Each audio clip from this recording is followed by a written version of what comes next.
Mr. Zwiebel, can you tell us something about your career into the audio industry? Okay, well, I've been working in the pro audio industry for a long time. I actually first got interested in the audio industry as a small child when I ran sound over my train set speakers. By high school I was doing sound for bands. And one thing led to another, really.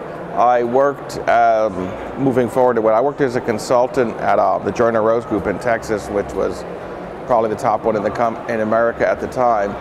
And I designed a lot of the largest stadiums and the U.S. Senate chamber and all kinds of large-scale projects and a lot of the concert rock and roll sheds in America. I had this idea when I was actually working on American Airlines corporate headquarters to do a big mix-minus for a legislative facility. When I got hired by the U.S. Senate, I proposed an idea that nobody was doing, which was drawing pictures on screen to create wiring rather than physical wires, and to be able to control hundreds of thousands of knobs even at once. They liked it, and I started working on that. As I thought more about that, I created a company called Peak Audio. Peak Audio started developing a technology which we licensed to Peavey called Media Matrix. And I think a lot of people in the industry are pretty familiar with that. It was quite successful. So Peak Audio also developed Neon, which Peavey also sells to this day. So that was processing. We also felt a need to do networking because, again, we were trying to eliminate wires and give flexibility.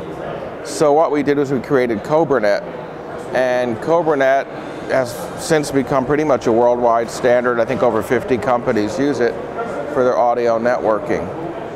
I sold Peak Audio to Cirrus Logic, the company that makes semiconductors, and I worked there for a few years.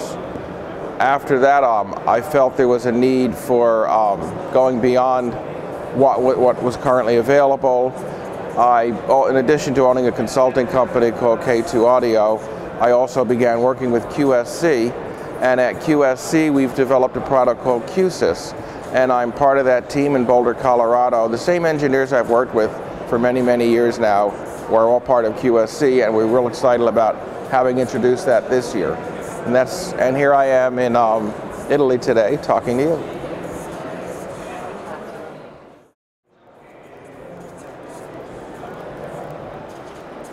Media Matrix, CobraNet, Q-Sys.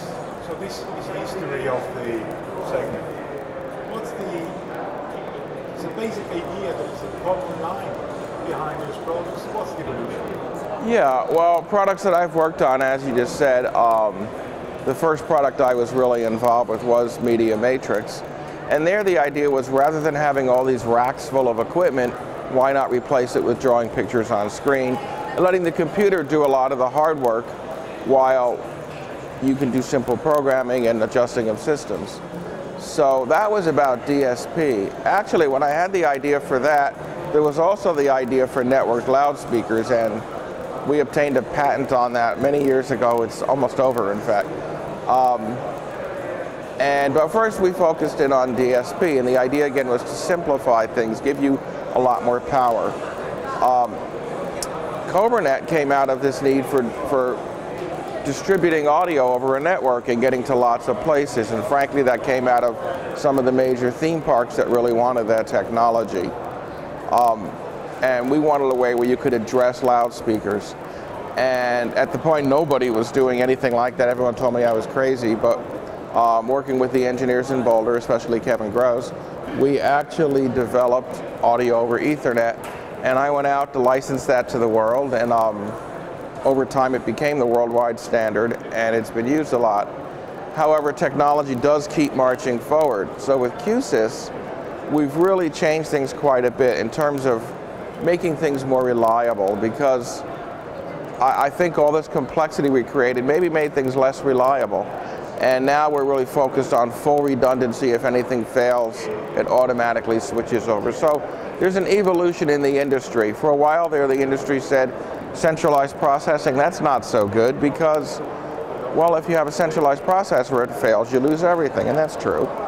Then the world went to distributed processing, but we soon discovered that all these different boxes wired together actually was less reliable, because each wire and each connector was a new point of failure. And frankly, if you lose one of your processing engines, you're probably having a pretty big problem anyway. So with Q-Sys, we went ahead and went back to centralized, but with full redundancy and automatic failover. Whether it's a processor, an I/O box, anything on the network, it'll just keep running. As far as networking, really the days of 100 megabit are pretty limited, so we've gone with gigabit as the industry moves forward. And I think the biggest change really that you're going to see is that, you know, the industry always had this idea of let's do our own thing. I was guilty of that as anybody. However, now I think, you know, we're really saying let's piggyback on the computer industry. Let's piggyback on the IT industry. So if you look at QLAN, the network we're using in Q-Sys, you'll see that if you show that to an IT department, they go, oh, this is all just standards that we already use. Great, we know how to work with this. So I think the audio industry needs to move in that direction. Also, the ease of use is a big thing.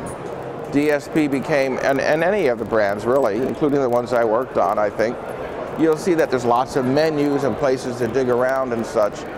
And I think trying to make things easier to use, so we focus on making things sound good again is important, rather than focusing on bundle assignments in your network and I know it's in here somewhere in a menu. How about we get back to making it sound good? So that's really a big part of what I think the industry is moving towards, and certainly what we've moved towards with Q-Sys. And again, using the computer industry, things have gotten a lot more powerful, and I think that will continue as time moves forward. Okay.